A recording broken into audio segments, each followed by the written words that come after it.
Hi friends, welcome back to my channel. ఈరోజు మన వీడియోలో నేను ఓట్స్ పొరటైజ్ ఎలా ప్రిపేర్ చేసుకోవాలో చూపిస్తానండి. ఇది 6 months ప్లస్ బేబీస్కి మీరు ఇవ్వచ్చు. చాలా హెల్దీ ఫుడ్ అండి. సో దానికోసం నేను ఒక గిన్నెలో 1 కప్పు పాలు తీసుకుని ఒక 5 నిమిషాల పాటు మరగనివ్వాలండి. మీరు ఇంకా మీ పిల్లలు ఎక్కువ తింటారనుకుంటే మీరు పాలు అనేది ఇంకా ఎక్కువ తీసుకోవచ్చు. నేను ఇక్కడ 1 కప్ మాత్రమే తీసుకున్నాను. ఈ పాలు అనేవి ఒక 5 minutes వరకు మనకి మరగనివ్వాలి. ఇలా పాలు మరిగిపోయిన తర్వాత దీంట్లో నేను 3 tablespoons ఓట్స్ వేసుకుంటున్నానండి. ఓట్స్ యాడ్ చేసుకున్న తర్వాత ఒకసారి బాగా కలుపుకొని మీడియం ఫ్లేమ్లో పెట్టుకుని ఒక 5 నిమిషాల పాటు బాగా ఉడికించుకోవాలి. ఇలా ఉడికిన తర్వాత దీంట్లో నేను ఒక చిన్న బెల్లం ముక్క యాడ్ చేశానండి. బెల్లం యాడ్ చేసిన తర్వాత మనం గ్యాస్ అనేది ఆఫ్ చేసుకోవాలి.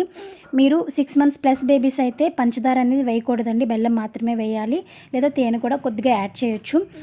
సంవత్సరం దాటిన పిల్లలైతే మీరు పంచదార అనేది వేయచ్చు. మా పాప ఇప్పుడు 2+ years అండి, కానీ నేను ఇప్పటివరకు తనకి పంచదార అనేది ఇంకా ఎప్పుడు యూజ్ చేయలేదు కాబట్టి నేను బెల్లమే వేస్తున్నాను. మీరు కావాలంటే పంచదార కూడా వేసుకోవచ్చు. ఇది మీ పిల్లలకి మార్నింగ్ టైం బ్రేక్ఫాస్ట్ కింద ఇవ్వచ్చు, లేదంటే ఈవినింగ్ స్నాక్ కింద కూడా ఇవ్వచ్చు అండి. చాలా హెల్దీ ఫుడ్ ఇది.